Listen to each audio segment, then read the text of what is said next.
Welcome to High Strangeness, where we ask questions and explore all that is strange and unexpected in our reality.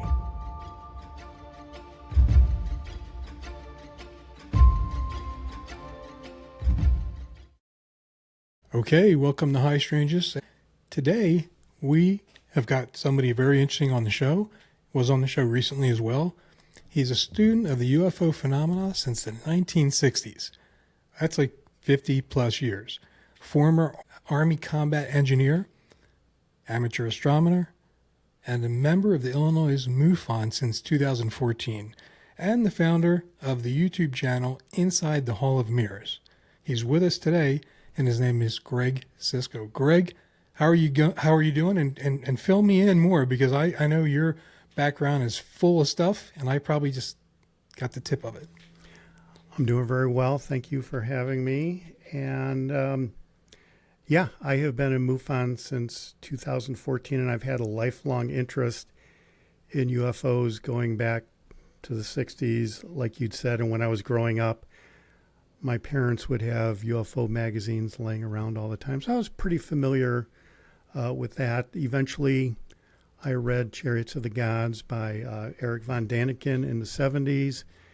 And I remember when I was a kid in 1969, Walter Cronkite was talking about the end of Project Blue Book. And I remember vividly this general that was on the program that evening when they announced the cancellation. And he said that the phenomenon is not a danger. And, you know, there's not danger to the United States. He never said, and as a kid, I'm like, he never said it wasn't real. Right. He just said it wasn't a danger. And I guess that's stuck with me ever since. And what I found in my research into the history of the topic is exactly that, is the Department of Defense, the government has not really told us what they really know about it. And it could be for our own good. But the fact of the matter is they know far more than what they're telling us. Overwhelming circumstantial evidence is how I put it when people press me and ask me, in spite of not seeing an ashtray or a fender or a hubcap, why do you still kind of believe in it? It's overwhelming circumstantial evidence. And Steven Spielberg is now saying that is the reason why he wrote the story for his latest movie. He saw David Grush in 2023, and everything else that he knows about the phenomenon, there's overwhelming circumstantial evidence. Yeah. And it pushed him over the edge. I love that. I love that you said that, because that is the way people have to look at this right now, isn't it? Because there is so much. And to wait for that one moment, why are you doing that when you can just look and see all these things? There was an article written by a very famous UFO researcher, and he said that basically everybody is waiting for the government to tell us what we already know. That's right. Yeah, he's still around. I'm not going to say his name, but if you're watching this, you know who you are. Right. Yeah. So there you go. I mean, you are a man with your eyes to the sky. You've been looking up for a long time. I got my first telescope for Christmas. I believe it was the December after the first moon landing. So December of 1969. It's wintertime. The skies, as I found out later, that's the time when the skies are crystal clear. And I took this department store telescope out in the backyard and figured out how to point it at the brightest object in the sky, and it was Saturn with the rings and everything.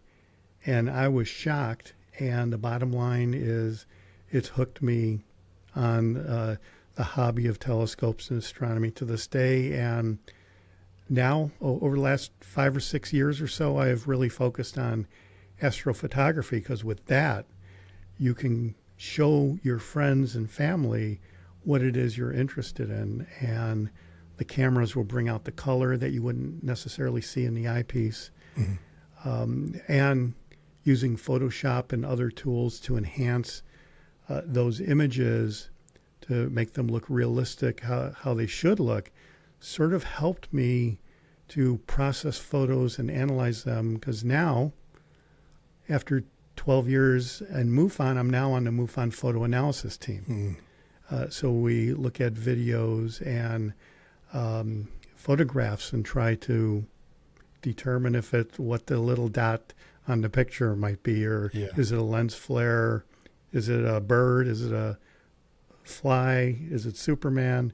What is it? So, and we get good at looking at metadata and trying to vet the witness's story. So, and all this, I attribute that to a lot of it to my experience with astrophotography, to give me the experience to be able to look at photos and enhance them without destroying. Like sometimes you could over enhance something and create artifacts that are not really there.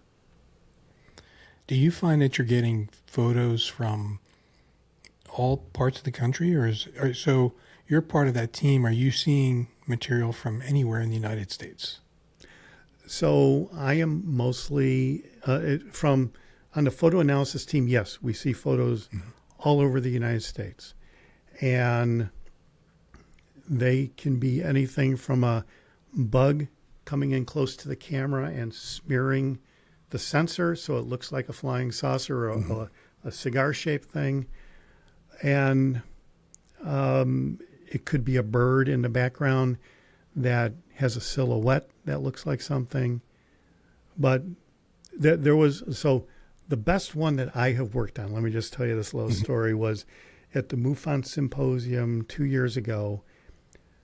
There were 2 airline pilots flying near Hawaii, and 2 separate airline pilots took video with iPhones from their cockpit, and it was of the same streak in the sky that the investigator from Hawaii who looked at this, he was a scientist, and he looked at it and interviewed the pilots, and he basically believed everything the pilots told him.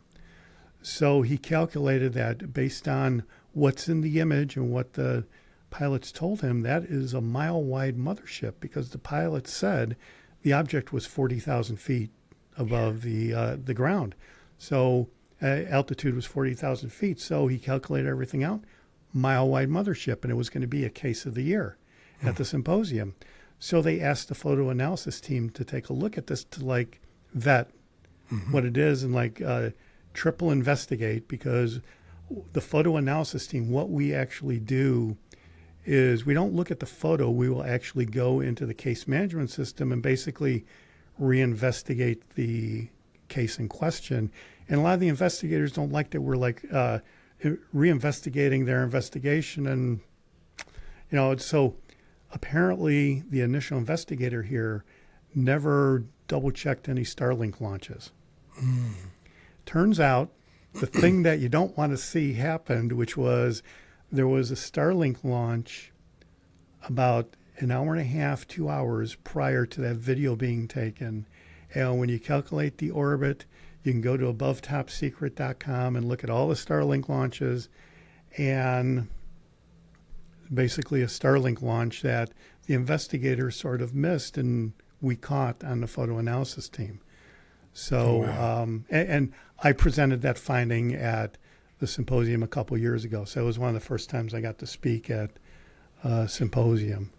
And so we do that. That's probably my best scientific investigation into a sighting from a video and proving scientifically what it actually was. It wasn't a mile-wide mothership at 40,000 feet. It was a Starlink satellite at several hundred miles, a string of Starlinks. So we even found YouTube video from that exact launch that had the little pearls in between. So when you enhance the video and take a still shot of one of the frames, I was able to see that there were little segments across the line. It looked like little windows going across. And those were the individual satellites. That's interesting. Since this was a couple hours after launch, they hadn't spread out yet. And there were videos on YouTube that basically had the same artifacts in the video of this exact Starlink launch that we were investigating at the symposium. So, Well, that's interesting. And because you did that at MUFON, all the other investigators are like, oh, I got to. And these are great examples of how when you take a tiny shortcut, you might miss something. Not to say he took a shortcut, but he just missed checking Starlink. I think what the problem was there was professional airline pilots, 4 of them, saying the same thing. Yeah. I can see where you get in the moment, I guess is the way to put it. And it didn't work out for the mile-wide mothership, but at least we have confidence that so if it was a mile-wide mothership, we would be able to tell, I guess is my point. Right. You do not want to see something like the Starlink launch when you're checking into a mile-wide mothership. You don't want to see that there's an airport in the general direction of the thing that looks like whatever it looks like that you're reporting. That's happened a lot too. I had one case early on where the witness is saying that over in this one area in the southwest, he would see lights, and all of a sudden there would be a welling up of light down in this one area, and then the next light would pass, and there would be another welling up of light. And what it was the airplane lights would come in, and as they would land, they would hit the ground and it would light up the runways and everything. And I tried explaining to the gentleman that there was an airport in that area, but some people know what an airplane looks like, and you just can't explain that to some people. Interesting. Yeah. Yeah, I mean, and the fact is, when you're seeing these things and you're able to identify them, that should give everybody confidence that, we're not saying, oh, MUFON's an organization who's just looking to say, oh yeah, that's UFOs. Now there's serious investigation to really look at this, and that gives you confidence. You're supposed to scientifically investigate. Right. Yeah. Well, Greg, before we get into the meat of this stuff, I wanted to start off with something that pre-show we were talking about a little bit. And you had mentioned, with your eye to the sky for so many years and all these different things, that there's actually something that happened to you very early on in your life. And I'm wondering if you'd share that with us. Yeah, so this was probably in the early 1970s. My brother and I were at home. It was a warm summer evening. My mom had gone to the drugstore to get some medicine for my dad, who was not feeling well. So she comes home and she is like freaking out because she sees this thing over the road in the east, which is basically where she came from. And she's like in her mid-30s at that point.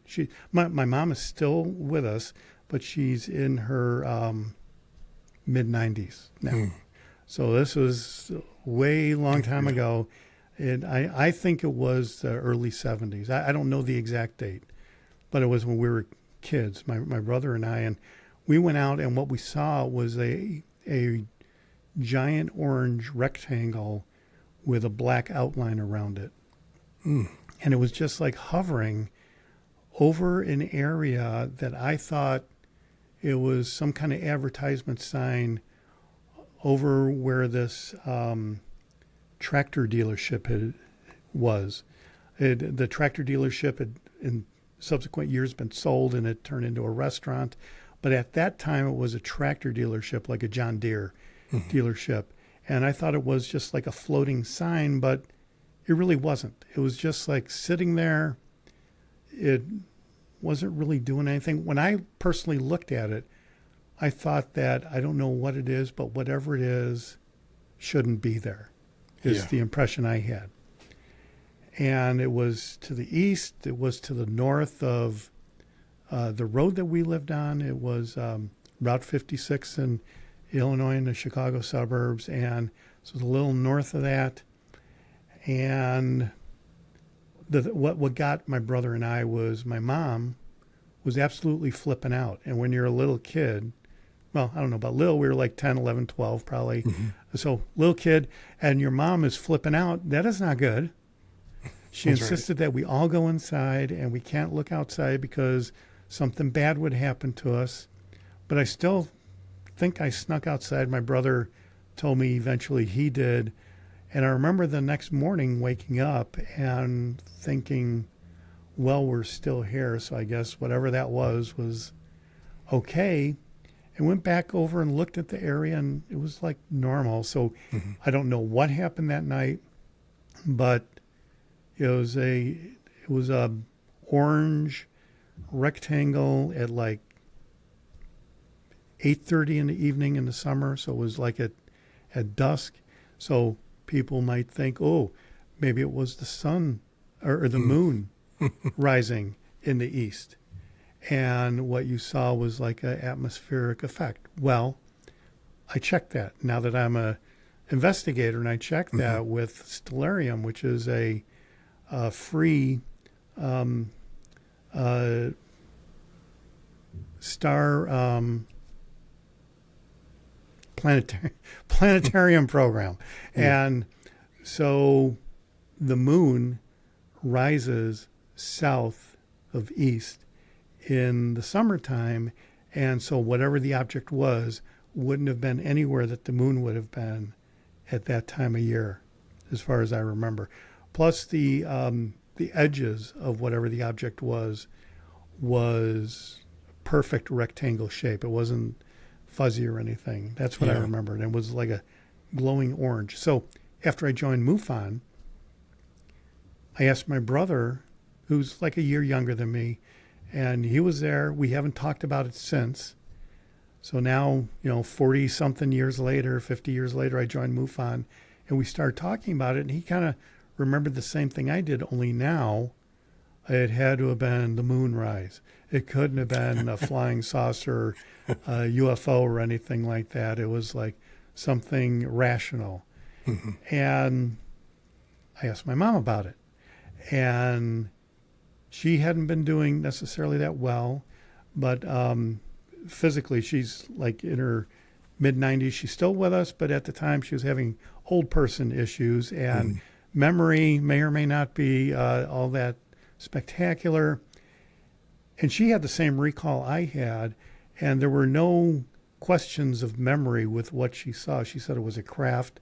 It was not from around here, and she identified that the object was hovering over the same tractor dealership that I mentioned, and it was a rectangle, and it was north of the road, like I was saying, and she had perfect recall with what I'd remembered. And this is after not talking about it for all that time. Yeah. I asked her about it in 2014, and I think it happened in 1971 or 72. It was imprinted, like beyond where you could forget it. Yeah. Wow. Yeah, that's interesting. And it is interesting that you mentioned the way your brother talks about it today, because, I wonder how many times that happens to people, right? Where they see things, but then over time they're like, no. It happens a lot. When I have worked on some investigations for some reports, there would be a husband that would see something or a wife that would see something, and their spouse would see something as well. And the obvious question is, well, can I interview your spouse? And I would like hear in the background of the phone conversation, I don't want no part of that. I don't want to talk to anybody about it. You're nuts, or something like that. And so I don't think in the 12 years I've been in MUFON as an investigator, I don't think I've gotten one opportunity to interview more than just the witness. Most people don't want to be involved. So, you probably heard of Roswell? Of course. Do you know how many witnesses they have? Over 600. Yeah. That's a lot. Yeah. So, I think there's something going on at Roswell. Not so much on some of the stuff I'm working on, because you can't get anybody to corroborate anything. Right. Yeah. Well, as we get ready to dive in this, I have a question for you. And it'll springboard us probably into all of this. But who was Leonard Stringfield? And why is he significant? So Leonard Stringfield was the premier UFO researcher of the 70s, 80s, and he passed away in the very early 90s. But at the time, he was the premier UFO researcher of the day, and he was primarily focused with crash retrievals, which a lot of serious investigators don't want to have anything to do with. When you start talking about entities, that's when you lose a lot of people. And so that's what he was primarily interested in for years. I'd heard the name Leonard Stringfield, and he was into the crash retrievals and the entities, and I sort of discounted him without even really researching him. I discounted him because I thought he's just another person trying to hawk the crash retrieval thing without really knowing anything about it. I was like, it wasn't that great. And since I've been in MUFON, I've made it my business to look into the history of what really happened. That's why I've got the UFO historian there, because I've tried to look at things that actually happened, because whenever you would bring this up to your friends or you're in a public setting and you're trying to explain what your interest is, people are barraging you with, well, what about this and what about that? So I made it my business to confirm what really happened. So no one can deny there was a Project Sign. Right. Nobody can deny there was a Project Grudge or Blue Book. So I wanted to find out the particulars of all of those projects, and basically that led me on like a 12-year quest to look into the history of everything that happened with the UFOs. I've looked into Barney and Betty Hill. I've talked to Kathleen Marden, who's Betty Hill's niece, about it. So I've covered a lot of things there with the entire history of the entire phenomenon, I guess you could say. So a couple years ago, I was asked to join a team at MUFON whose job was to redact Leonard Stringfield's personal diaries. And I had known that he was, alien bodies and stuff. And I'm like, I don't know about that. And I decided to give it a go. So I get one of these diaries, and it's 200 pages. And I don't know about anybody else, but when I'm reading a 200-page book, it could take like 2 or 3 weeks to read a 200-page book. And there's 65 diaries. Wow. And there's a team of people. So it turns out that what the diaries are is basically the notes that were taken by Leonard Stringfield's administrative assistant. Back then, I think they called her a secretary. But so she took all the notes, and on volume 1, issue 1, very first diary, she makes a comment in there about how she asked Leonard Stringfield if, this is like in 75, if it would be a good idea if she would start a diary, because they're getting so much action there. And she had been with him, she said, for 20 years prior to this. So when she started writing the diaries in 75, she had 20 years UFO experience and probably knew way more back then. She's probably forgotten more about it than we know. Right. I'm only 12 years. And I think I got something to say. She was 20 years, and by the time she was done with the diaries, it was almost 40 years. Wow. So Leonard Stringfield got his start in the UFO phenomenon in World War II over Iwo Jima. He was in the Air Force. I believe it was the Air Force. Yeah, it was. And over Iwo Jima, he saw a Foo Fighter. And that got him interested in this. So in the mid-50s, when he got out of the military, he had offered to vet UFO reports that came in and send them to Wright-Patterson Air Force Base. He lived in Ohio, in Cincinnati, Ohio, and he offered to send some of the reports to Wright-Patterson, and if they thought the reports were legitimate, they would send up some interceptors.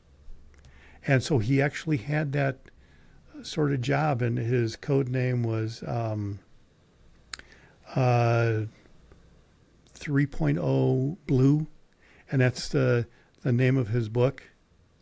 And his first book from the 50s was Echo 3.0 Blue, or I can't believe I'm like forgetting it, but in any event, he got his start with the Air Force, and he actually got a letter from the Air Force saying that they really appreciated all the work he's doing as far as vetting the UFO sightings, and they gave him a personal line into his house that the Air Force paid for, where they would actually use that line to work on these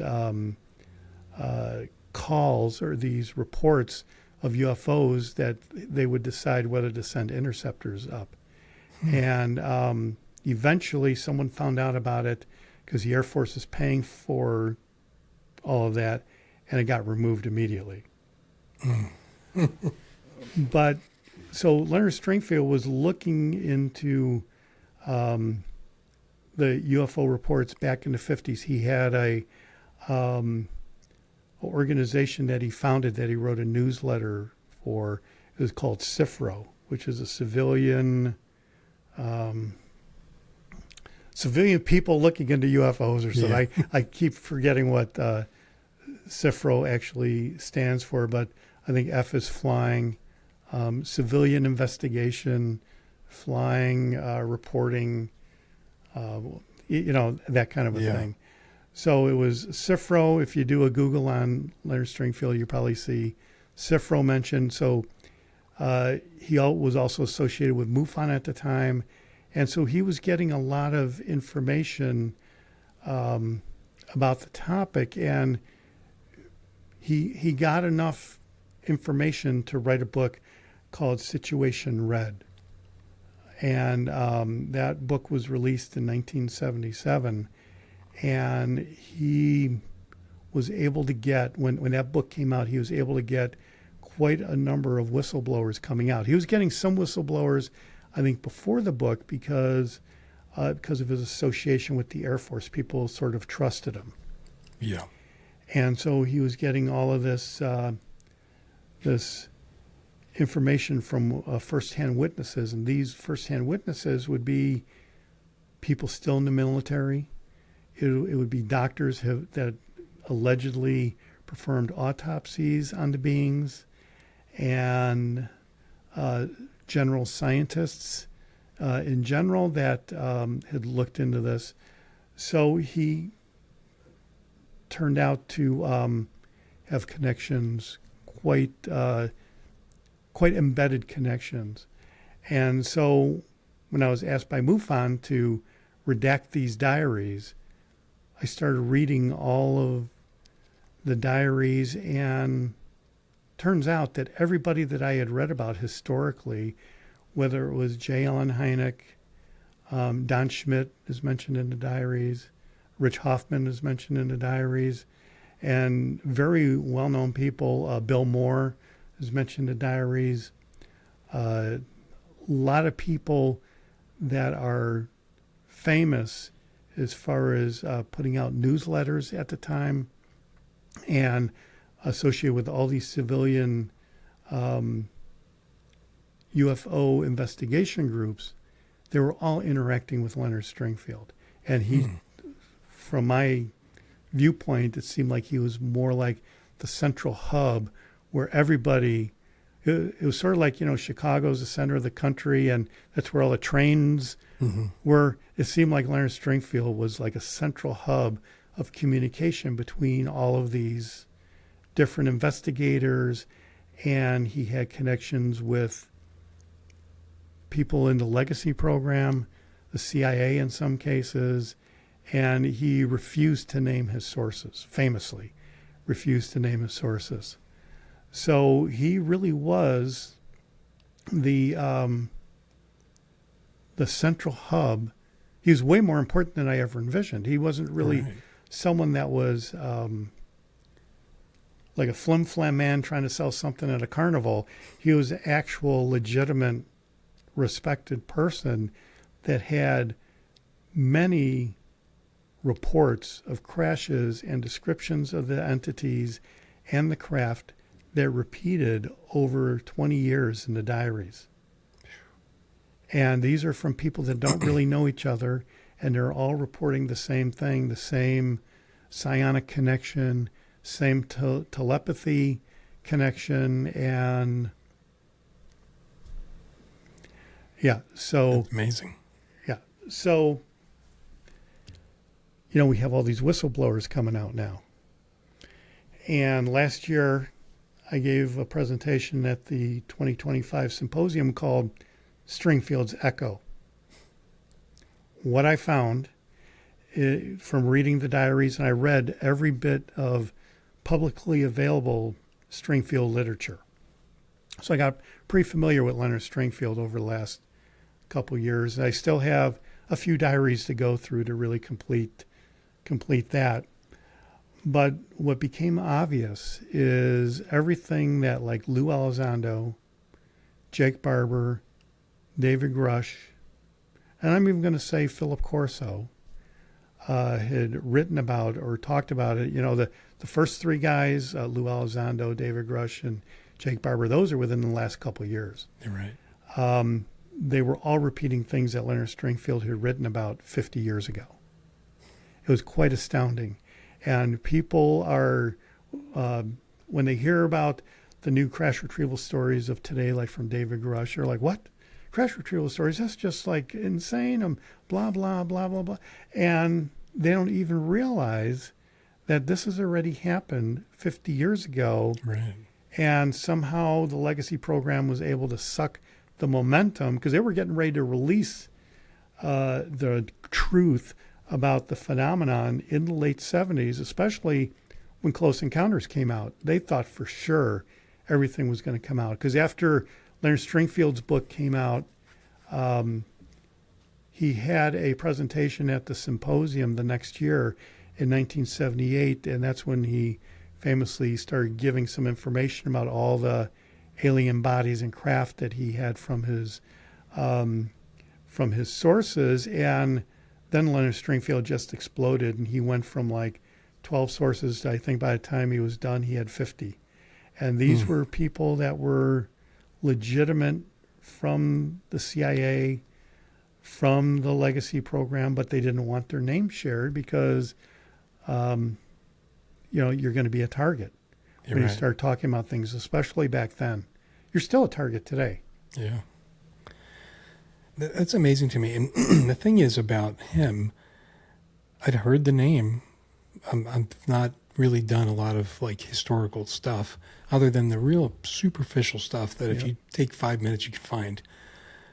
So that's amazing that the detail that he was providing 50 years ago. And really it's kind of like, as you've read and looked at all that, it must feel like 2.0, right? Like here we go again. Yeah, especially with Disclosure Day. Mm-hmm. Disclosure Day might not get everything 100%. This is the 30-second review of Disclosure Day. It might not get everything 100% exact, but it hits on the main idea. And Steven Spielberg said that what convinced him to write the movie was David Grush's presentation or hearing and before Congress in 2023, and the overwhelming circumstantial evidence that is out there about UFOs and the topic. And that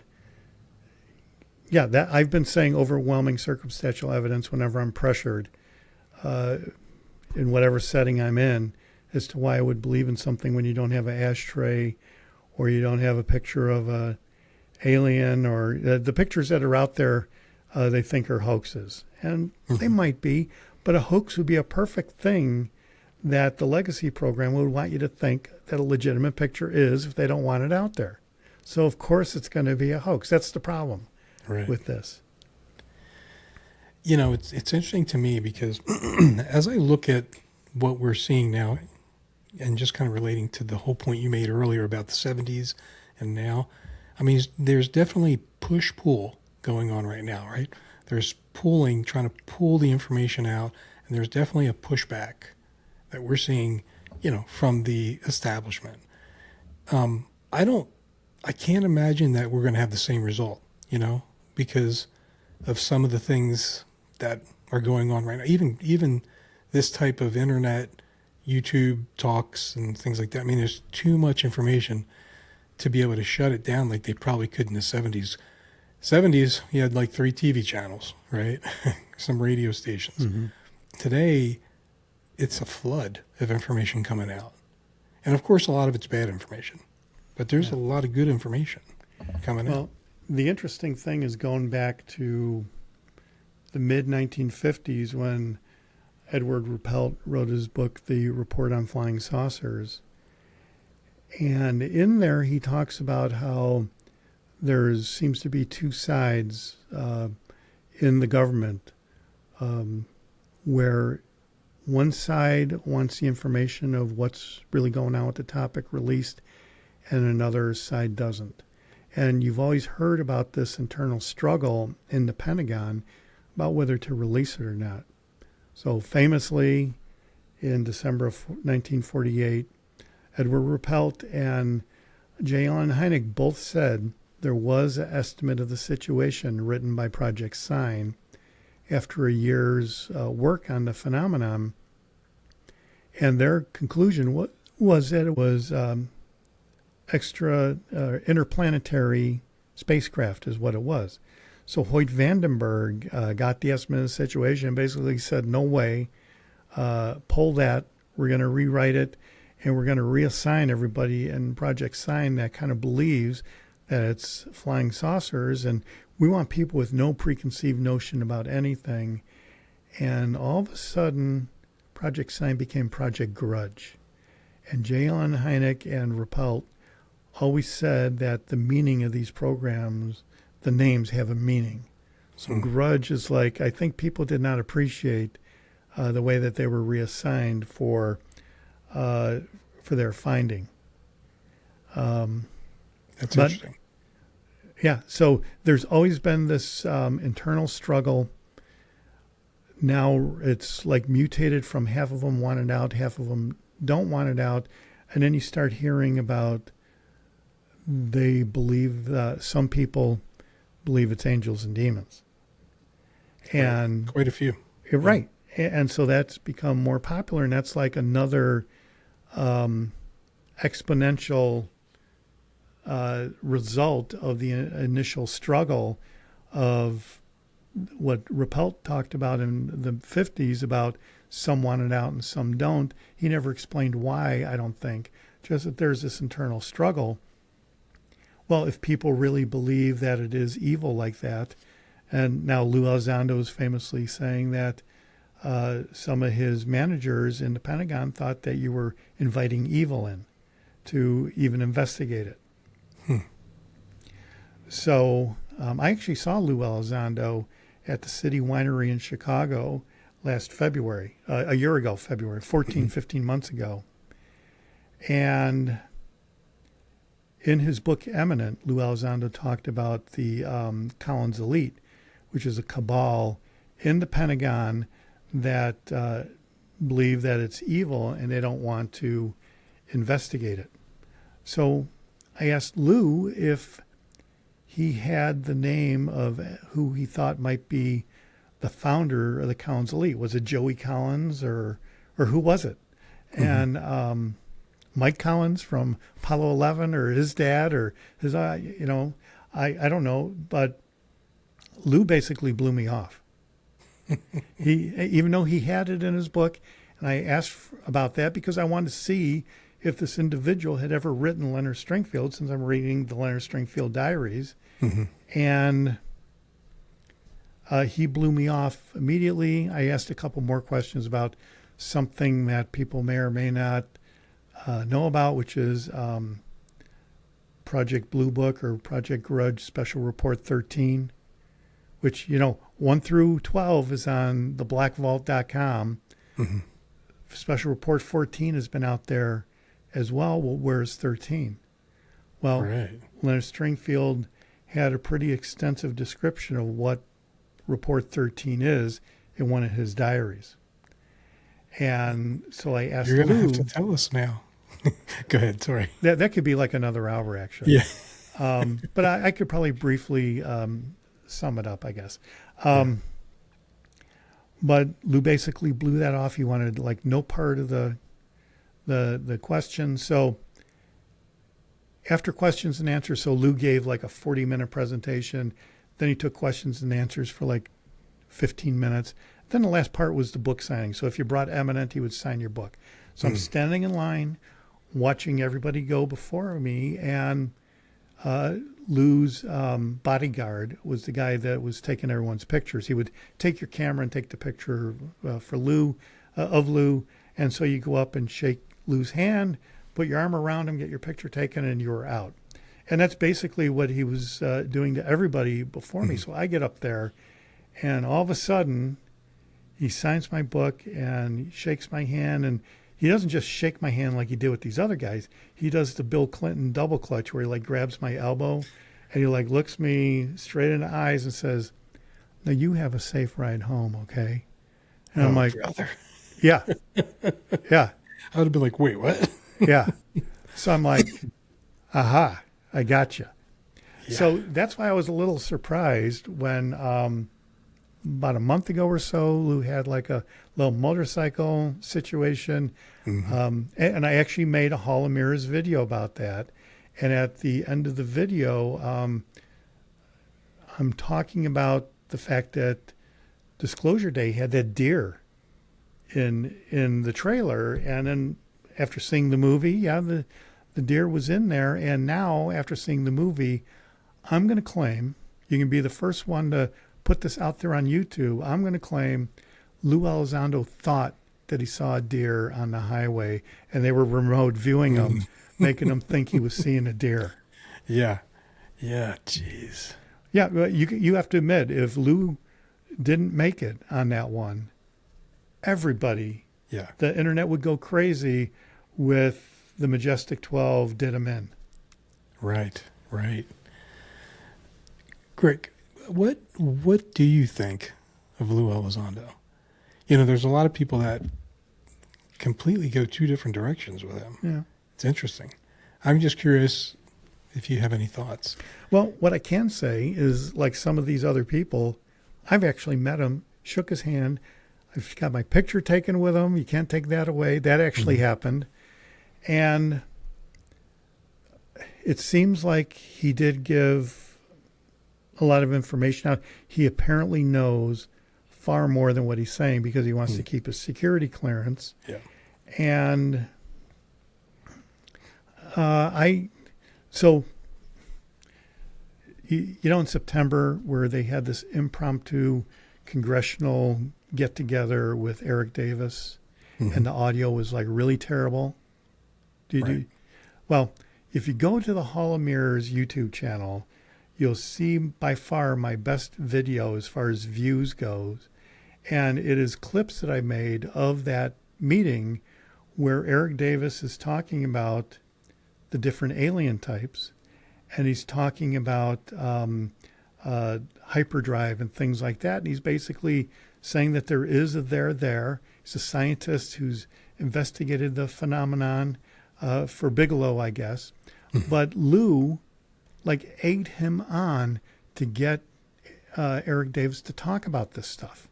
And then what does Lou do in that meeting is he puts up that picture with like the mark in the field that looks like a flying saucer. And then everybody is like focused on the fact that Lou put out some fake stuff and Lou's a bad guy and he's this, he's that. So at the beginning of that congressional impromptu meeting, Lou's egging Eric Davis on to come up with the information, explain what Eric Davis eventually said. But the big takeaway was how Lou put out a bogus picture on what he said was a UFO, but it ended up being a formation in a field Crop circle. in Nebraska or whatever, Utah. Yeah. And that just destroyed the whole That's all they whole told you. deal that was about.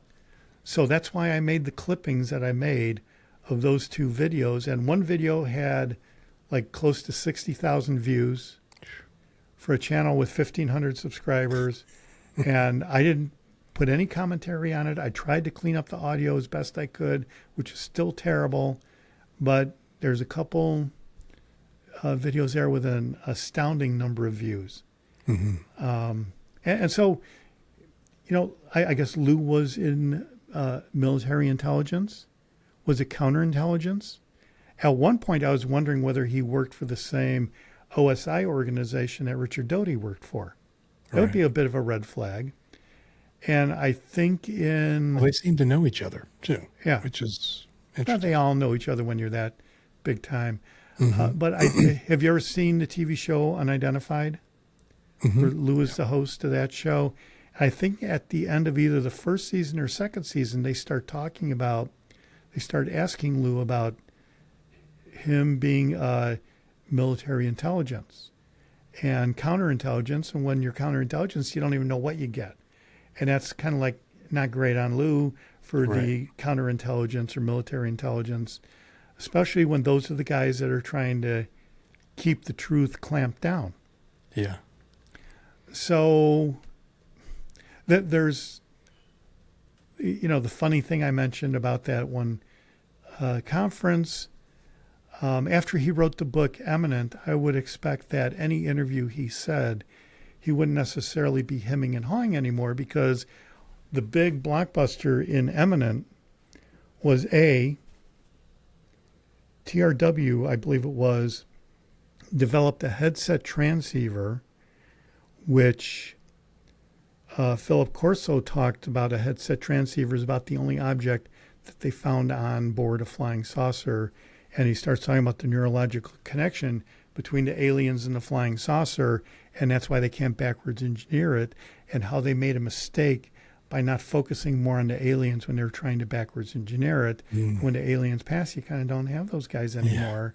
And he starts talking about when humans try to put on the headset transceiver they found in the UFOs, it would zap the humans because their brain waves are not compatible with the beings, shall we say. And anyone who saw Disclosure Day has seen Colin Firth get zapped because he had an unfortunate remote viewing experience that didn't quite work out, and you get zapped. And that was kind of, I don't think that was necessarily portrayed 100% to reality, but it kind of gives you an idea that there is this situation where if the link doesn't happen, you get zapped or something like that.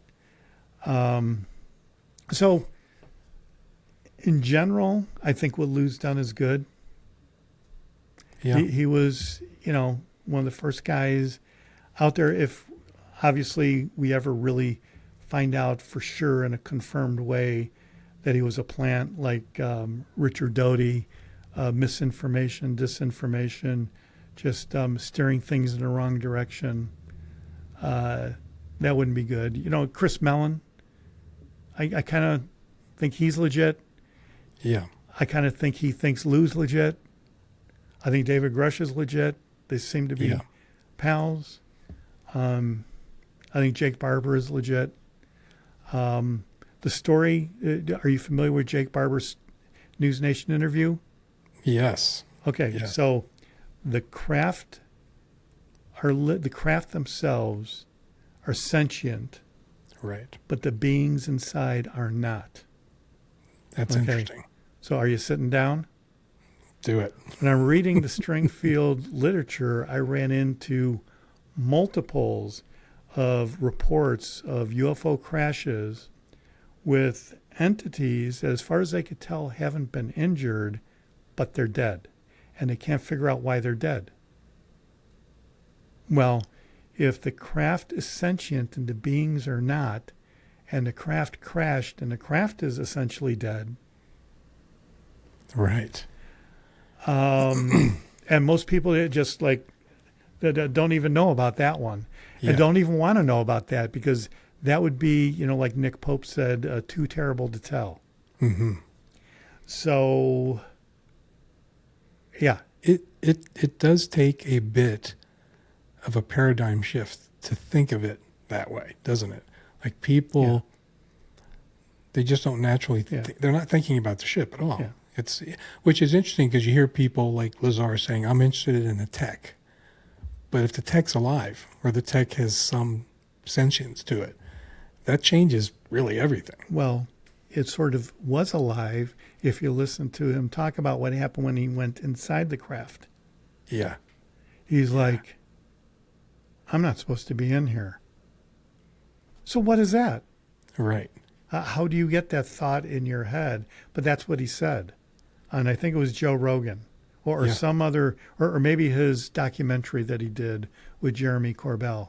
At one point, he was interviewed talking about when he went inside the craft, and his creepy vibe was that he shouldn't be in there because you're violating somebody's space or something like that. Right. Which is, it's strange because at least the way he explains his view on all of this is he could care less about the entities. Yeah. Like he's excited about what this thing can do. Then how in the world would you get impressions or feelings like that?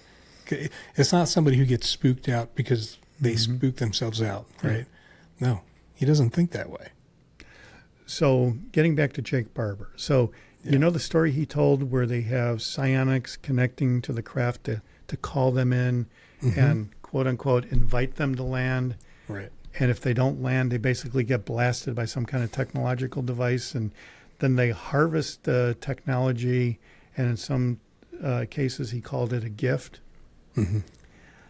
What would you do if, are you still sitting down? That exact scenario was described by Leonard Stringfield in his Crash Retrieval Status Report 2. And again, in Crash Retrieval Status Report 6, the Mauritius Bay incident. Look it up. And in Crash Retrieval Status Report 2, they talk about a headset transceiver, which I found early on in one of Stringfield's diaries, before that was kind of out there in Crash Retrieval Status Report 2. This headset transceiver was noted by someone that sent Leonard Stringfield a letter or something. But in Crash Retrieval Status Report 2, they're talking about how they've recovered a headset transceiver from a craft in the early 1960s. And it was backwards engineered by the Air Force. And they think that it may be like a universal translator, Star Trek, universal translator. And so they talked about the lower down in the paragraph, they start talking about the use of the headset transceiver. So the guy puts it on and like calls the UFO and tries to talk them down, is how they put it. They didn't say invite them to land, but they talked them down. And if they didn't, right. But it's the same kind of MO as what Jake Barber talked about. And they're using a headset transceiver at the time in the 70s, I guess this was. And Jake Barber was talking about a dog whistle, and it sounded like some kind of technological device that they were using to call the craft, in addition to having psionics. He seemed to have a dog whistle. So not only do you have someone doing Jedi mind tricks, but you've got like a dog whistle and the dog whistle could be, you know, the way they tried to portray it in Disclosure Day was that thing that Colin Firth was holding, that everybody was holding, you know, that little thing. Bar. Could be that. Could be a headset transceiver. Who knows? The aliens don't need it, though, because they have the ability to overpower the human mind for whatever purpose. At least that's what Leonard Stringfield had said from his research. And Leonard Stringfield, even though I'm talking about all this weird psionic stuff, he actually told many people that he was a nuts and bolts UFO researcher. Didn't want anything to do with the psychological aspect. It freaks him out, like it freaks out a lot of people. He was interested in the nuts and bolts craft, or the beings. He's interested in the beings. He's got some pretty good illustrations that he said came from medical doctors who performed autopsies on aliens was his source for these photographs and illustrations that he had. So, but the psychological mind control, nobody really wants that. And then Disclosure Day, what did they say? You have to give in to the device, Right. to free up your deal, and then let the device have at it with you. And I think I'll let someone else do that. Yeah. But it is interesting, as you're talking about it, those little connections that he just dropped in there, which ties right back to what we're talking about. Yeah. Do you think he has? Do you think Spielberg had any exposure to the writings that you were just talking about? The Springfield. Maybe not the diaries, because that was proprietary at MUFON until we redacted all of them. And now, if anyone wants to check out the MUFON diaries, they will be redacted, but you can go to MUFON.com and check out the Aquarius Library. Just an odd name for that library repository, because the Aquarius document that got some bad publicity from the Mirage Men days. Right. But maybe this is something for another interview, possibly. There is actually a Project Aquarius. That is a legit thing. Yeah. So, of course, you want to poo-poo it on the Mirage Men to take the scent off of that. But right. Project Aquarius was an actual thing. Greg, when you said you that they were redacting, what are they redacting? Just names of people that don't want to be shared? What is it? What's being redacted? So the thing is, because the topic is so sensitive and can be emotional and everything, you don't really want enthusiastic UFO researchers hunting down some innocent family that reported something to Leonard Stringfield 50 years ago that they thought was going to be confidential because they sent them a letter. Gotcha. Right. I wouldn't think a letter I would send to you, for example, would end up in a book 50 years later. Right. It could, I guess, but I wouldn't. Yeah. People's jobs could be at stake if their employer doesn't like the fact that they're involved with UFOs, maybe. And if it's a big enough topic, you're going to have a string of cars outside your street trying to get a piece of you. Right. That's sense. And it's like UFO people looking for information. Desperate UFO people looking for the truth. Greg, the psionics portion of this and Springfield's insight into some of this, can you talk about that for a few minutes? Because that's one of those things with Barber when he was pretty openly talking about how they were going to approach this, and then they were going to do all these things that you'd be able to watch, and there was this whole thing they were going to do, and then it just disappeared. It did. Big time. So that's interesting in itself, but this is not new, although it sounds new to most people. I mean, it's been something talked about for a very long time and written about. So what do you want to say about that? Because I think that's even back in the 60s and 70s when I was growing up, the 80s, 90s, I mean, I was aware of Stanton Friedman and J.on Hynek in the 70s and 80s.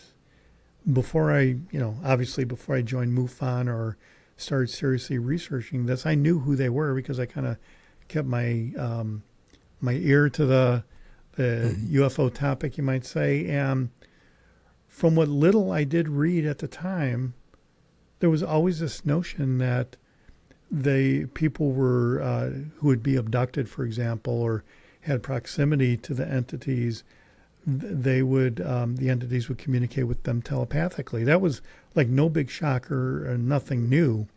For me, what was new was to the extent that it was actually a thing The CIA was working on MK Ultra and Project Stargate in the 60s, 70s, and 80s. They got in big trouble back in the 70s and 80s, I think. And I remember there were calls to disband the CIA. Mm-hmm. And turns out that that's not going to happen because they're the keepers of whatever they're the keepers of. And, Right. they're good to go. Yeah. And Lou has said many times, and he even said in his book, Eminent, MK Ultra, even though it was defunded, is still something that's being used because it works. So even though it's bad publicity, it works. And there were many stories I've read historically of like the Roswell crash or people associated with early crashes that next thing you know, these military intelligent guys, some might call them men in black, would show up and they're like, we'd like to go in your basement and look at this wall locker over here and get your crash debris out of there. Well, how'd these guys know that? Right. Right. Well, remote viewing. So if you're familiar with the Jake Barber story, he talked about how there were several Tough Book laptops that were missing. And one of his missions was to go find the Tough Book laptop. And it was down in Scandinavia somewhere, I think, in like 20 feet down in a lake. A lake, yeah. Coulthard never said, how'd you find it? The obvious answer is remote viewing. Right. Right? They Jedi mind tricks, and they were able to find it there. That's the only way you could know. Yeah. Do you think remote viewing, do you think people have mastered this to like a really predictable level? Because, you hear some things, but mostly it's, there's a higher probability with some training. They say anybody has the capability to do it. But that's kind of where the conversation ends. You know that the government's had programs using this. And I can't imagine that they would spend much time on something that wasn't yielding fruit, right? So what are your thoughts on that? Do you think that's really a science that they can rely on in a big way now? Sure. Absolutely. Lou said they're still using it. What did Jake Barber say? He said that they're training people, I guess, young people. That's right. He also said that UFOs are more compatible with children than Aboriginal people. You remember that? Mm-hmm. And you know how you have people at schools, or not people, but you have UFOs at schools in Australia, South Africa, Oklahoma, I think there was one. So why are UFOs there? Well, when Jake Barber mentions that they're more compatible with children than anything else. And what does Lou Elizondo say if the truth were to ever come out? Hug your family. What's that? Hug your family. That? But he said that more than once. Hug your family. That's his best advice if the truth comes out. Yeah, sure you still want to do this? When he says stuff like that, he annoys me. We should probably both delete our YouTube channels on that one. Right? Oh, man. Yeah. Yeah. That's, hug your family. So it's grim. I kind of think that the best you can hope for is that the government would tell you that, yes, we do have these craft. We do have these beings. I don't think I need to know whether they're soul suckers or not, which could be when you're dead. How do you know? Well, I guess you'd know when you're dead. But I really believe that Nick Pope knew more about what he was talking about when he said that he believes that truth doesn't come out because it's too terrible to tell. He worked for 20 years in the UK's version of Project Blue Book. Yeah. It's got to be, right? I mean, because the extreme effort to keep this hidden, I mean, there's good reasons to do it, military-wise, technology. But, man, it seems more than that. It really seems like it's something beyond that. Well, I've said for a while that it was simply a spaceman. No big deal. Right.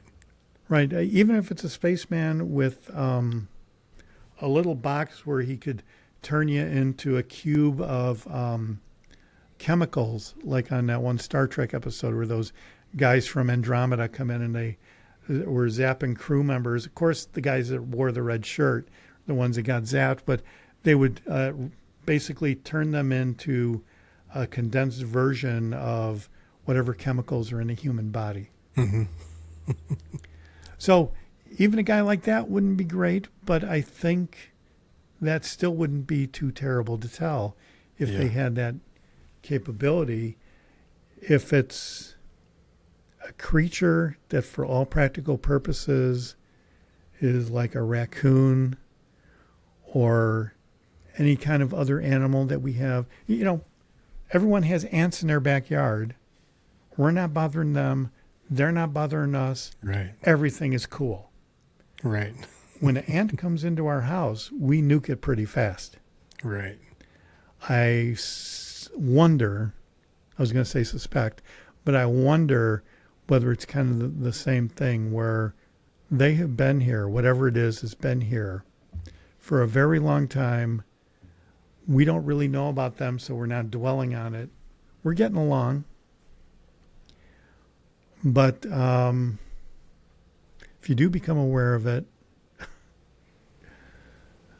yeah, it's not a good thing. The ability to overpower the human mind for whatever purpose. So why would it destroy religion? The truth. Got any thoughts on that? I know you're asking the questions, but no. No. Okay, no. You want to hear? I mean, what are my thoughts on its impact on religion? Yeah. Is that your question? Yeah, I mean, I think potentially big impacts, but also different religions. There's a big spectrum of what people believe.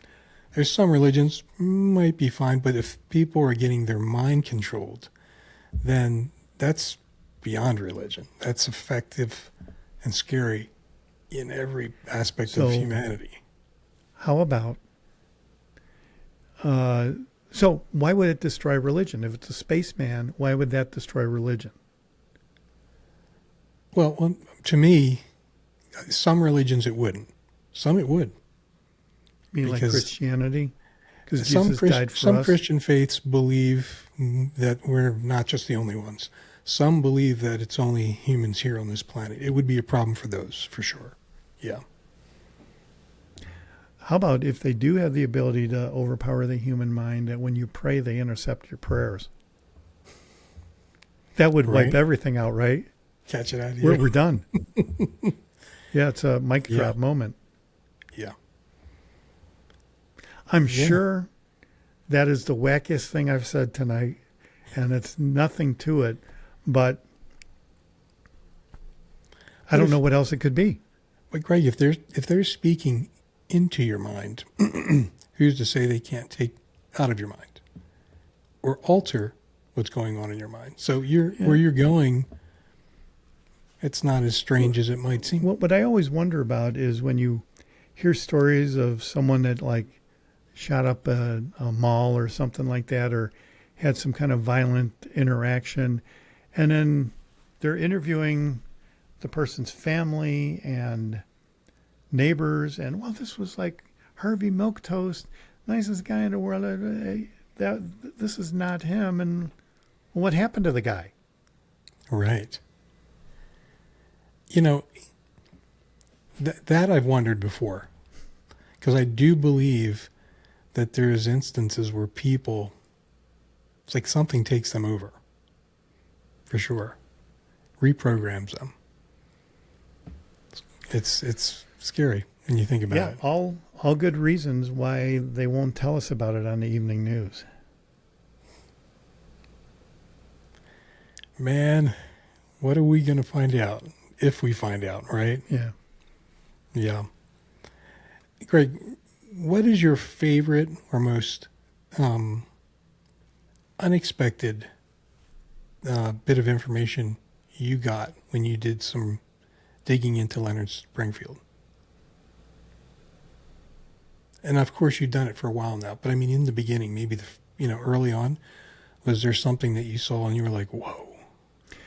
Well, I remember early on. So, like I said at the very beginning, I had kind of like a negative opinion about doing the redaction because I thought Leonard Stringfield was like a carnival worker selling like aliens and crash retrievals and the spectacle. I thought he was more about the spectacle. And I'm reading some of these diaries, and all of a sudden I'm realizing that he's involved with everybody who I've learned over the last 10 years or so is like super respected in the field. And next thing I know, I read just like one line. A guy makes a reference to a headset transceiver, and I'm like, that was something I read about in Philip Corso. Now, the date on this is like 12 years before Corso's book even came out. So I've got some colleagues in CUFOS, Centers for UFO Studies, and I'm like, Leonard Stringfield was like a member of CUFOS, right? And they're like, yeah. I said, is there any chance that he knew or interacted with Philip Corso? And they're like, not a chance. So how do two guys that have no interaction with each other happen to come up with the same stuff? That's a good point. And then you find out how much headset transceiver stuff Stringfield does have, especially in Crash Retrieval Status Report 2, where he's talking about how they use the headset transceiver, and it matches what Jake Barber talked about, how they interact with the UFOs and bring them down.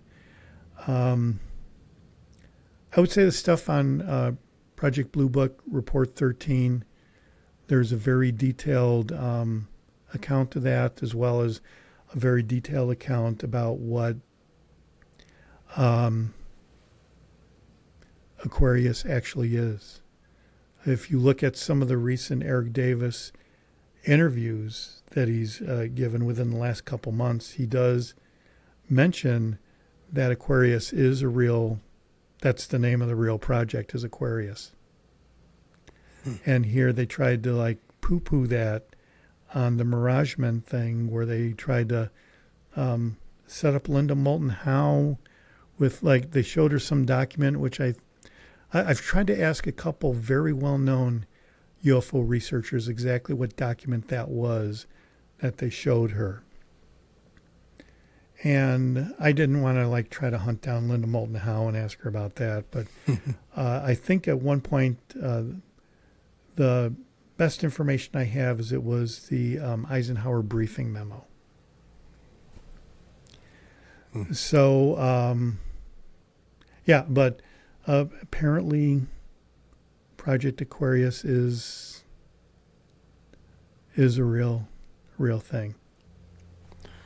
And Leonard Stringfield had 19 pages on Project Aquarius that some guy downloaded from one of the classified servers and sent a handful of UFO researchers this document. You can find the document on the internet, but what you can't find is probably the last 4 pages of that document. Explain who the guy is and why he did it.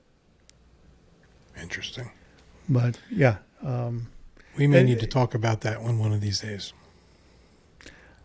Have you heard of Wendell Stevens? No. Okay. Have you heard of a UFO crash at Aztec? Yes. I don't remember the details on it, but I remember hearing about it. Yeah.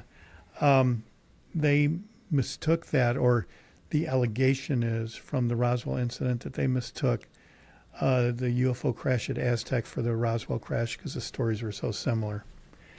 And that account eventually was discredited in the 50s because the main sources and witnesses to the author of the book, who is Frank Scully, Silas Newton, and Dr. G. Leo Gebauer were convicted of fraud because they were using this doodlebug device that senses magnetic field changes to predict where there might be an oil field, for example. But though it's commonly used today, back in the 50s, it was so new and revolutionary that these people eventually got busted and discredited for the doodlebug thing. However, while these people were guilty of fraud, as it were, because of the doodlebug conviction, Frank Scully insists to his dying days that the information in his book, Behind the Flying Saucers, is not affected by that finding. Because that information in the book about the crash was vetted by some of the scientists who were actually evaluating the crash material. And what Leonard Stringfield actually got was a letter from a Dr. Robert Sarbarker, who I think you can Google and find out he's a legitimate NASA scientist. And what he said in a notarized letter to Leonard Stringfield was that the information in Behind the Flying Saucers is substantially correct. He didn't go line by line and say what it was, but the premise that a flying saucer with entities crashed, substantially correct.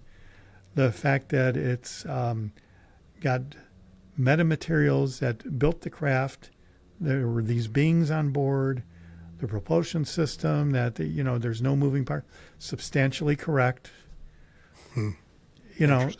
So people, when they talk about the Aztec crash being a hoax or discredited because Leo Gebauer and Silas Newton were convicted of fraud on their doodlebug thing, they never tell you about the fact that Robert Sarbarker wrote Leonard Stringfield this memo that's been notarized, where he insists that the events of the Aztec crash are substantially correct. And the reason why that event was hidden where the Roswell crash wasn't appears to be after the fiasco of the Roswell crash, where there were all these newspaper reports and all this other stuff. They had, I guess, something went out on the radio or something talking about this, and that was quashed pretty quick by the FBI, I guess, who at the time did work on UFO reports. They were involved in UFO reports. Then they said they didn't want to work on the reports around mid-1950s, I guess. But so Leonard Stringfield had information that legitimized the Aztec crash. And as I'm reading the diaries, it's literally like I felt like I was Indiana Jones. On the next page, you never know if you're going to find a thing that busts it wide open, and which would be like the smoking gun that everybody's looking for. Yeah. You never know. That had to be exciting when you were going through that. Especially Well, it still is, because I'm still going through them, actually. Yeah. That's pretty cool. But Greg, if anyone's interested, you go to MUFON.com, get a license for the Aquarius Library, which is like $40 a year. And when some books are $40, these diaries are worth 10 times that. But not saying anyone should spend $400 on it. Spend the $40, check it out for even a year. Yeah. And maybe you'll find that the redactions take away from the thrill of reading it unredacted. I don't know. But you'll see what they have on Report 13. Leonard Stringfield had a summary of Report 13 in Crash Retrieval Status Report 3. What's in the diaries is like 5 pages that make up that summary paragraph in Crash Retrieval Status Report 3. There's some guy who's actually read Report 13 in Europe, and he basically took notes on what he read. He had a very good description of like the cover. Actually has the document number, has the pouch number, and everything.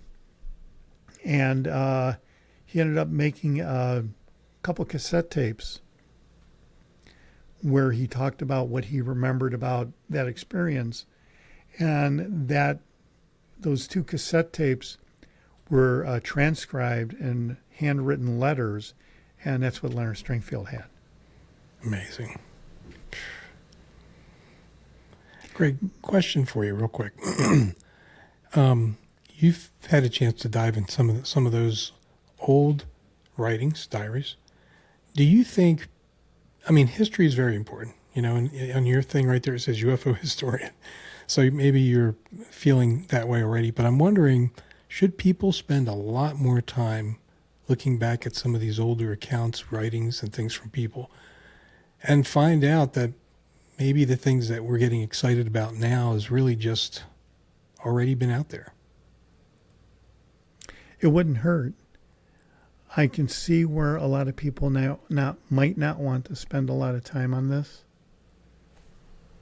Yeah. You know, the phenomenon is generally not really bothering anybody for the most part. Right. You know, I had a lifetime interest because my parents had UFO books and magazines laying all over the place when I was a little kid in the 60s. So it wouldn't hurt. So I guess the thing is, if you're going to make negative comments about the topic from somebody who's looked into it and they're talking about how crazy it is, probably should do some more research. Right. Yeah, those people probably would benefit from checking into it, because whatever it is, the powers that be have successfully tamped it down, and so now there's ridicule. I've actually told coworkers when I worked before I retired at Fermilab after 40 years, I told a couple people that I was interested in a topic, and one guy who was one of my subordinates, so I was a supervisor. Well, the guy like laughed at me in my face. I'm like, dude, your annual review might be affected by this, which it didn't, but still. Yeah. That's the kind of ridicule that, you know, they just want to make fun of it. When I was at the movie watching Disclosure Day a few days ago, there was a couple sitting next to me, and at one part where Emily Blunt is talking Russian and her boyfriend can't deal with it, and he's talking to her about how she's talking crazy. Crazy poop is a nice way to say it without getting demonetized. Like, I didn't think that was really a laugh it up moment. No. People next to me had a knee slapper on that one. They're I think the popcorn went up and everything, and it's like, and I almost like turned over and looked at them. I'm like, but that is what would happen if the truth were ever to come out. You would have that kind of a reaction, probably. Yeah. And it's true that some people think they have truth locked in. Like, they think they're not as open-minded as they should be, and they go, no, that can't be. No, that's ridiculous. Or they laugh at you like that guy did. How can anybody be so sure about anything, you know? I hate when I see somebody who's so sure, because I don't know about you. I'm sure you feel the same way. As I've gotten older, I find I'm learning stuff all the time that I thought I knew about, but yet I'm learning all about it. So it's discouraging to see people kind of push down truths, or at least not be interested in looking at it. Without identifying anybody, I do have some colleagues within MUFON that I know for a fact that these somehow, it's just unbelievable how people who are interested in psychology and telekinesis type things, they are just gravitated to the topic. Mm-hmm. Religious people gravitated to the topic. And some of these individuals would rather, like a rat getting caught in a trap, they'd bite their arm off before getting caught in a trap. They would rather have something like that happen than admit that something like this could possibly be true. They would lose it. It can't possibly be true because it would destroy everything. Right. Yeah, it's like, no, I can't look at that. Yeah. No, I can't look at that. Yeah. I agree. Do you think, as we get close to wrapping up here, I want to ask you, what do you think is going to happen with all of this, with disclosure and stuff like that? There's been a lot of talk about this. We've talked a little bit about this a week or so ago. But it feels like it can't be put back in the box yet. What do you think? What do you think is the best thing that we might get out of this whole push for some kind of disclosure? Confirmation that the craft are real. Yeah. They have the craft. As David Grush said, sometimes when crashes happen, biologics are recovered. And you always hear this from those guys that sometimes there are these biologics. Not every time, but sometimes. And I don't think you really need to go into the detail about the psionics and that kind of a thing. But if the government really is harvesting UFO technology by having psionics call the craft in, invite them down, and if they don't land, get blasted by a technological device like Project Gabriel, Google that, or a high-pulse microwave weapon, as Ross Coulthard has called it, and then you transport the craft over and then you reverse engineer the technology. To me, that sounds like what we do on a regular basis to sturgeon to get caviar. Right. If that's going on, and it sounds like it is, that may need to come out. But still, we don't need to know the gory details about the mind control stuff. We can. Frankly, most people wouldn't get it, anyways. It'd be if they got it, they wouldn't know. What's that? If they got it, they wouldn't know. Yeah, exactly. Overpowering the human mind for whatever purpose. Yeah, that's not going to be. And that's what happened to Emily Blunt, right? She sees the cardinal, wham. There you go. You're off to the races. Man, that's right. It was right there in the movie. Yeah. And maybe some people who watch this video to the end will get it. Right. Yeah. Greg, this has been great. Appreciate the time you've spent with me today. Anything you want to say in wrapping up on this topic, which there's much, much more to it than people who are skimming along the surface of it. Like the rabbit hole is deep. Really deep. Yeah, though I guess the one last thing I could say is the 3 tranches of files that have been released so far. People were writing articles and making videos about the space message that Dr. Leon Davidson had sent in to the CIA, and they were giving them the runaround on returning that to him. That seemed to be a big deal because it was a space message that was sent into the CIA back in the 50s. Well, literally everything in those three document releases, specifically the historical stuff from the 40s all the way up to like 1990, probably before the 2000s here, but all the major historical things that have been released had already been released. There was nothing new in there. So basically they're releasing things that we've already had released. Now, Right. the difference is that though these documents may have been released, if I wanted to find out the actual report from the Robertson panel, that was in the third tranche. Apparently it had been released in 91. I didn't know where to go get it on the internet. So here it's in the basket. But Yeah. all the historical stuff has been released on the three tranches to this date. So, and my message to all your listeners, if the truth comes out, hug your family.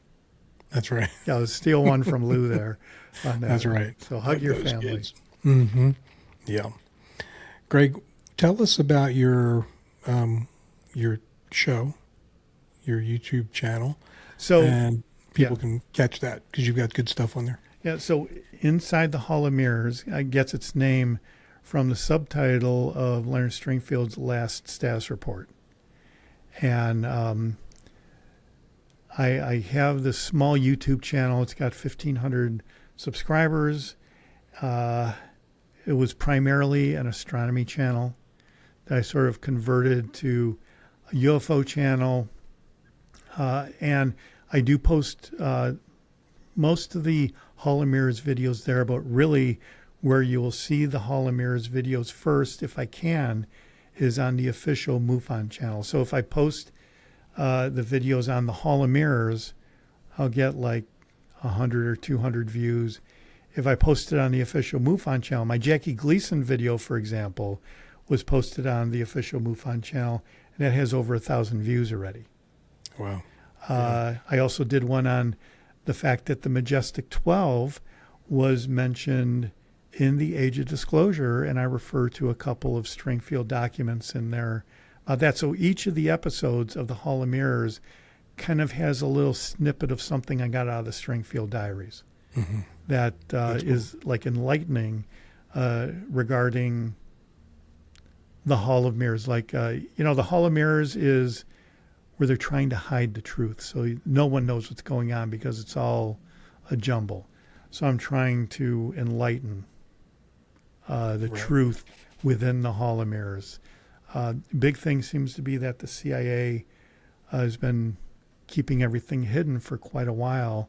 And I did one video about that, the CIA keeping things hidden, where President Carter asked NASA to investigate UFOs. And they were going to do it, and all of a sudden the CIA got a hold of them. And the response to Carter was, no, we're not going to do it because there's nothing tangible about that. So they're interviewing Leonard Stringfield about this. A newspaper was, and Stringfield's reply is, well, the people that has the ashtray and everything you're looking for, the bodies, the craft, and everything, is the CIA. Right. They're the ones that have it. And that was back in the 70s and 80s.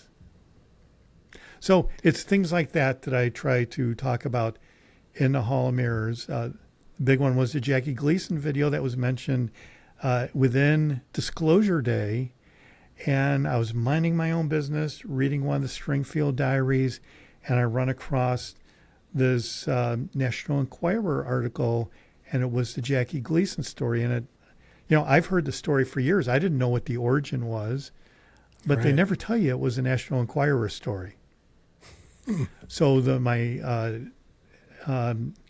Hall of Mirrors video about that incident is showing the National Enquirer article. I spent 7 months trying to get that issue from eBay, and I finally secured the issue. Wow. What was in the diary was a very bad photocopy of the article, So I got the actual legitimate copy, and what I did is I went through and I actually narrated the entire article, and I had like a super large zoom in on the article that I paged through around the page as I'm going through the article and reading it, which I don't think is available anywhere else on the interwebs. Yeah. So, but fun then to see. I go on to explain that I had a military source who apparently was told that that incident with Jackie Gleason and Richard Nixon is what precipitated the gatekeepers to reevaluate how they were going to vet new presidents.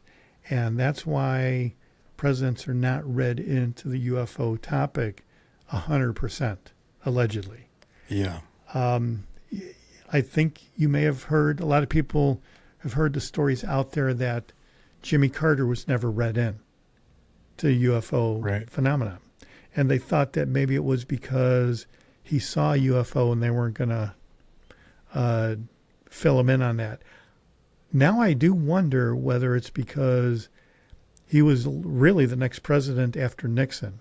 Ford filled in for the last 2 years of Nixon's second term. But the next president after Nixon that was elected did not get read in. Yeah, because after that Gleason situation, I always wondered how that would impact things, right? And there you go. I hadn't thought about that. Yeah, you hear a lot. So I've got some clips at the end of that video of this one. I think it's a pretty well-known podcast, but they're talking about how presidents are considered temporary citizens or temporary employees. Not temporary citizens, temporary employees, 4 to 8 years, and they're not going to read in somebody that's only going to be here for 4 to 8 years on something that they've kept under lock and key for 80. Right. And it makes sense because these men that come into office are all over the place in the way they view everything. Yeah. It's a loose cannon for that, keeping that secret. All right, everybody. Well, there you go. Hall of Mirrors. We've talked about Stringfield and a lot of good information here. A lot of it probably people don't know about. So I'm glad we did get a chance to talk about that and how so much of this has been old news and we're seeing some of it now. We're like astonished by it. But really, this guy's been, it's in his diaries from way back. That's amazing to me. Well, Greg, thank you again for being with us today. You're welcome. Thanks for having me. We'll catch you again in the future. Maybe we'll do an Aquarius or we'll do something like that. So let me keep you on the line here with me. But everybody else, thank you for being with us. And remember, there is a lot of strange and unexpected in our reality. So always keep your eyes, ears, and minds open. And until next time, stay safe. Thank you for listening to High Strangeness. This was a glance at some of the strange that exists in our reality.